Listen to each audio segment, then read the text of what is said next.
இயேசுவின் வார்த்தை என்ற இந்த உன்னதமான நிகழ்ச்சிக்கு உங்களை அன்போடு கூட வாழ்த்துகிறேன். நம்முடைய ஆண்டவர் ஆலோசனையில் ஆச்சரியமானவர். ஜோசுவா ஒரு யுத்த வீரன். அவன் அநேக யுத்தங்களை செய்து தேவனுடைய ஊழியங்களை நிறைவேற்றினான்.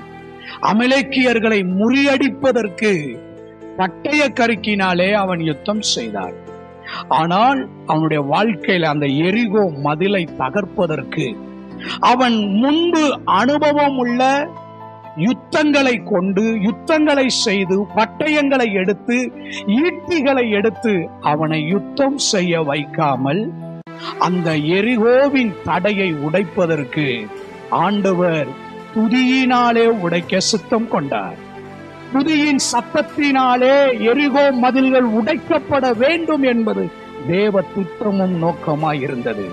இன்றைக்கு நம்முடைய வாழ்க்கையில பிரச்சனைகள் வரும் பொழுது அந்த பிரச்சனைகளை நாம் சால்வ் பண்ணுவதற்கு கையாளக்கூடிய ஒரு முறை என்னவென்றால், இதற்கு முந்தின காலங்கள் பிரச்சனைகள் வரும் பொழுது அந்த பிரச்சனைகளை எந்த ஃபார்மட்ல நம்ம ஃபாலோ பண்ணணுமோ அதே ஃபார்மட்டை நம்ம திரும்ப திரும்ப நம்முடைய வாழ்க்கையில அப்ளை பண்ணுகிறோம். சில இடத்துல அது ஒர்க் அவுட் ஆகிறது, சில இடத்துல அற்புதத்தை பார்க்க முடிகிறது, அநேக இடத்துல விடுதலையையும் அற்புதங்களையும் பார்க்க முடிவது இல்லை.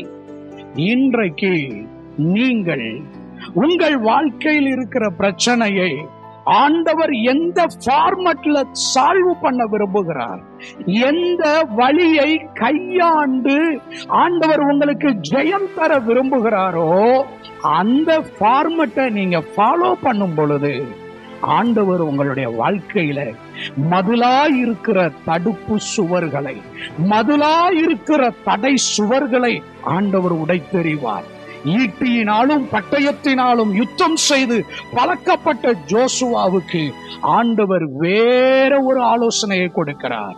ஜோசுவா, எரிகோவின் இந்த மதில் ஈட்டியினாலும் பட்டயத்தினாலும் தகர்க்கப்படுவது அல்ல, இந்த எரிகோ மதில் துதியின் சத்தத்தினாலே தகர்க்கப்படும் என்கின்ற ஒரு புது ஆலோசனையை ஆண்டவர் கொடுத்தார். பிரச்சனைகள் ஒன்று போல இருக்கலாம், பிரச்சனைக்கு பின்னணியத்தில் கிரியை செய்கிற அசுத்த ஆவிகள், அசுத்த வல்லமைகள் வேறு விதங்களிலே இருக்கும். ஒவ்வொரு அசுத்த ஆவியும் ஒவ்வொரு விதத்திலே செயல்படும். ஆகவே தேவ பிள்ளைகளாகிய நாம் நம்முடைய வாழ்க்கையில இருக்கிற தடைகளை மேற்கொண்டு ஜெயம் கொள்ளுவதற்கு ஆண்டவரிடத்தில் ஆலோசனை கேட்கும். ஆண்டவரே, நீங்க இந்த பிரச்சனையை எந்த ஃபார்மட்ல நீர் தீர்க்க விரும்புகிறீர் என்று ஆண்டவரிடத்தில் ஆலோசனை கேட்டால் ஆண்டவர் ஆலோசனை தருவார். நான் உன் கண்மேல் என் கண் வைத்து உனக்கு ஆலோசனை சொல்லுவேன், நீ நடக்க வேண்டிய வழியை உனக்கு காட்டுவேன் என்று சொன்ன ஆண்டவர் உங்களுக்காக காத்து கொண்டிருக்கிறார், ஆலோசனை கொடுக்க காத்து கொண்டிருக்கிறார்.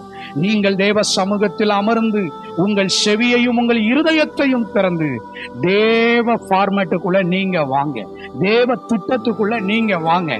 தேவனே, என் வாழ்க்கையில இருக்கிற தடைகளை உடைப்பதற்கு நீர் வைத்திருக்கிற திட்டத்திற்குள்ளாக என்ன வந்து நான் அடாப்ட் பண்றேன்னு சொல்லி உங்களை ஒப்பு கொடுங்கள். ஆண்டவர் உங்கள் ஒப்பு கொடுத்ததை கண்டு அற்புதங்களை செய்து உங்களை ஆசீர்வதிப்பார். நாம் ஜெபிப்போம். அன்பின் நல்ல ஆண்டவரே, ஆண்டவரே, எங்க வாழ்க்கையில நாங்கள் அநேக பிரச்சனைகளை கண்டு தோல்வி அடைகிறோம். நீங்க எங்க பிரச்சனைகளை தீர்ப்பதற்கு எந்த ஃபார்மட்டை வச்சிருக்கீங்களோ அந்த ஃபார்மட்டுக்குள்ள நாங்க அடாப்ட் ஆகி ஜெயம் கொள்ளுகிறதற்கு உதவி செய்தரலும். இயேசுவின் நாமத்தில் பிதாவே, ஆமென். God bless you. கர்த்தர் உங்களை ஆசீர்வதிப்பார். ஆமென்.